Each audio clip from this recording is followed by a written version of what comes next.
Hey, today we're touching upon a very much requested topic for this channel, mentality. One of the most asked questions for pro players is how do we handle pressure? How are we so calm on stage? How to not tilt on teammates when playing, and how to reset from bad emotions like anger, no confidence, or being scared. I created a list of 3 incredibly useful mental models that top athletes and gamers use to help you level up your individual game so you and people around you perform better. Let's dive in. It is tricky to improve your game sense, mainly because it is done mostly subconsciously. When you play a lot, you will understand that some things you do work more often than the others. After a couple of tries, you gather data and can come up to a conclusion if the play is worth doing or if it gets you killed most of the time. But over the course of my career, I found a process that rapidly speeds this up. So this mindset is more like an exercise. I have not read this anywhere in the books, but I will try my best presenting it to you because I found a lot of value in it. I call it a percentage game, and the concept is very simple. At any given moment, when I play competitively, I'm visualizing this hidden bar telling me what are the odds of us winning or losing the round at the moment.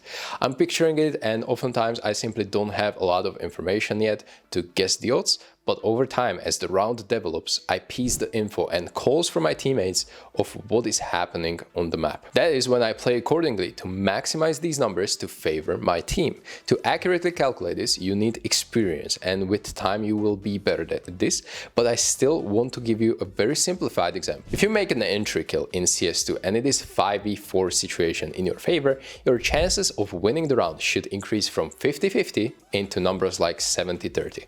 However, if getting this kill required you to give up an important part of the map, such as, I don't know, B side on Dust 2. Enemy took the hardest side to retake in the game for free. You're in a disadvantage even though you are a man up. However, the guy we killed on long had just pistol, so it is likely the rest of the team have an eco too, and we have some utility left. By the time you get into position to retake, the time is of the essence, and as you get ready for the retake, T's put the smoke into door and molly into window. Somehow they saved it up until this point, and there is no time left to wait it out. CTs go in, but the numbers don't lie, and even if they have better weapons, it is too hard to get past crossfires that Ts were able to set up despite bad buy. As you can see, this is a roller coaster of the round, and this will happen a lot. Percentage bar will move up and down with each kill, each utility thrown, each take of the area, and a huge factor is the time. For every second, CTs have better chance to win the round, but in afterplants, this theory inverts into favor of Ts. This is how I improved my game sense a lot. Imagine this example from the top game. It is ancient, mid-round situation 3v2, and we don't know where the last 2 Ts are. My teammates cover whole B lane and mid, while I am on A side. Right now, the odds of us winning the round is around 80%, I would say. My teammate 1 does not have any trade potential, but my teammate 2 does. If they come B, he's literally 2 steps away from trading B doors. But I have no help at all, and if I, in this case, just die for nothing, terrorists can get the bomb down on A, and as we said, that is where odds shift heavily. In a matter of seconds, it can go from 80-20 into 40-60 after plan in favor of Ts, and with every second, the odds for them grow. Therefore, I cannot afford to die for free. I'm in a dangerous position, or worse, completely out of position. This is where playing so-called one and done spots, where you almost always get away with 1 kill, is important. But this video is not about those.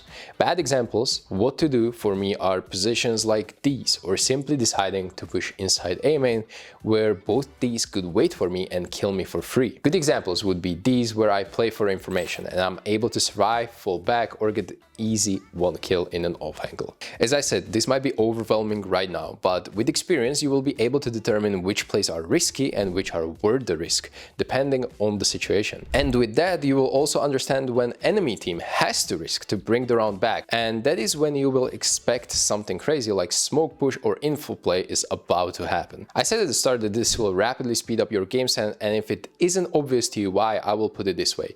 You can get increasingly more data points in each round from situations that might never occur, but by you being ready and aware of them is the key to improving. In Counter-Strike, perfection is impossible. Currently, Na'Vi is the #1 team in the world, and they have been best team for 2024 and found themselves in 6 consecutive finals of biggest tournaments. Navi have played 63 matches this year. They won almost 80% of those matches. Now, can you take a guess what percentage of rounds do you think they won in those matches? Only 54%. In other words, even the best players in the world win only barely more than half of the points or rounds they play. When you lose every second round on average, you learn not to be too sad about them. You teach yourself the mindset where you just have to kind of accept it. Okay, we lost to an eco, it's only a round. Alright, we just lost 1v4, it's only a round. On the other hand, we won insane 2v5, but still, it's only a round. This is the whole point. Especially on a high level, but obviously for my viewers that are grinding FACEIT on lower levels, you can apply this too. When you are playing a round, it has to be the most important thing in the world, but when the round ends, it ends. This mindset is essential. It frees you to fully commit to the next round and then next with a good attitude, approach and will to fight. I have been applying this for years now, and not only in my journey of gaming professional but also personal life. Sometimes you will lose a round, a game, a job, fail an exam, and then it is easy to self-doubt. It is a breaking point for many people. Misery loves company, so avoiding this negativity is key because it is not allowing you to focus on what truly matters. The best in the game are best not because they win every round, but because they know they will lose again and again, and have learned how to deal with it. This is why I believe Navi kind of created an era in a time where everyone thought it is impossible to create an era. The game is new, it's too random, anyone can beat anyone, blah blah blah. But they did it. And I don't believe they are miles ahead of everyone in terms of in-game skill or tactics. They are definitely a step above everyone, but not by a lot. What I believe is they are miles ahead of everyone when it comes to psychology and the mindset. And that is why I want to share it with you, because stats don't lie. Be okay with small failures. If you don't do them, that means you're not improving. Instead, accept them for what they are to maximize your long-term success. Third chapter of this video will be about consistency. And honestly, consistency is a utopia. There are only few skills you can make truly consistent, while the majority, mainly aim, is always going to be a roller coaster. When talking about consistency, everyone thinks I will give a tip, a secret trick about how to always aim perfectly, just like you do in aimbots. But the truth is that sometimes you will out-aim opponents without doing good decisions, and you will win a game 13-2.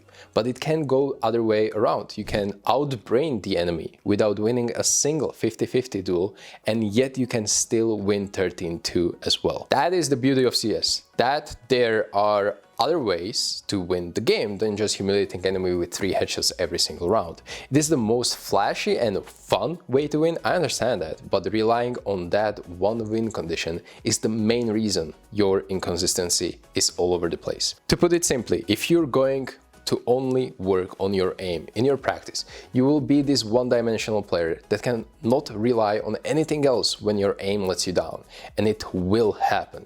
Splitting that aim practice into understanding the game, learning proper utility, work on fundamentals like positioning and mechanics will turn you into all-around player that will always be dangerous to play against, because you are so versatile. You can lean on multiple pillars of your stable gameplay rather than just one that is very volatile. So next time you are simply slumping individually for 2 or 3 days straight, try to just change up your focus points. Ignore aiming routine, aimbots, deathmatch, and pour that time into watching a demo or simply run around an empty server, remembering all the utility. From my experience, the individual skill will come back sooner if you accept the slump and focus your mind elsewhere. If I did forget something that helps you, please share it with us in the comments so we all learn new techniques to make our minds stronger. If you like the video, let me know by hitting thumbs up, and if you learned something new, I would be honored if you actually consider subscribing. It helps me help you even more. Thanks for watching. Bye-bye. Huge shout out to my coffee members for your continual support so I can make more videos like this for you. Their name is on the screen right now, and if you want to appear here too, check out my coffee page where you can gain tons of cool and exclusive perks at various tiers of membership. And when I say they're cool, I mean it. Give it a look, it's worth it. Thank you for making my content better and possible.